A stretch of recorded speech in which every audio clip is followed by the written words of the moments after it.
আমাদের থাকার কোনো জায়গা নাই, ঝুঁকিপূর্ণ হলেও থাকতে হচ্ছে আর কি। উঁচু খাড়া পাহাড়ের ভাঁজে ভাঁজে বসতি, ঝুঁকিপূর্ণ বসবাস বাসিন্দাদের, রয়েছে পাহাড় ধসের শঙ্কা।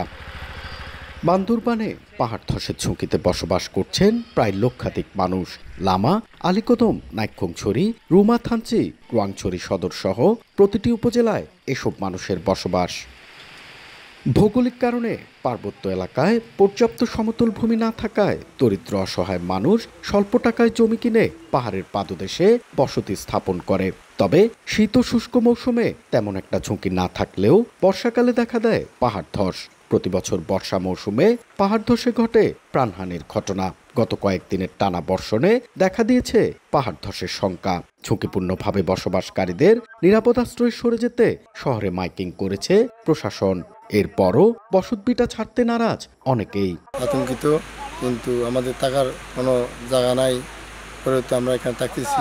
পাহাড়ে থাকা ছাড়া তো উপায় নাই, আপনার ঝুঁকিপূর্ণ হলেও থাকতে হচ্ছে আর কি।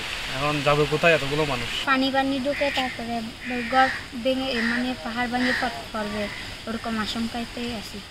নগদে 500 টাকা বা তার বেশি পেমেন্টে পেতে পারেন ঢাকায় জমিসহ 20 কোটি টাকার পুরস্কার। এদিকে ঝুঁকিপূর্ণ বাসিন্দাদের নিরাপদে সরিয়ে নিতে ইতোমধ্যে নানা পদক্ষেপ নেওয়ার কথা জানান জেলা প্রশাসক। আশ্রয়ণ প্রকল্পের অধীন প্রায় আমরা 4,500 মানুষকে কিন্তু জমি বা গৃহ সহ জমি বরাদ্দ প্রদান ইতিমধ্যে করেছি। আমাদের অবশ্যই এরকম যদি আমাদের দৃষ্টিগোচর হয়, অবশ্যই আমরা সেই ধরনের ব্যবস্থা নেব। সরকারি তথ্য মতে বান্দরবানে গত 5 বছরে পাহাড় ধসে প্রাণ হারিয়েছেন অন্তত 63 জন। এন এ জাকির, সময় সংবাদ, বান্দরবান।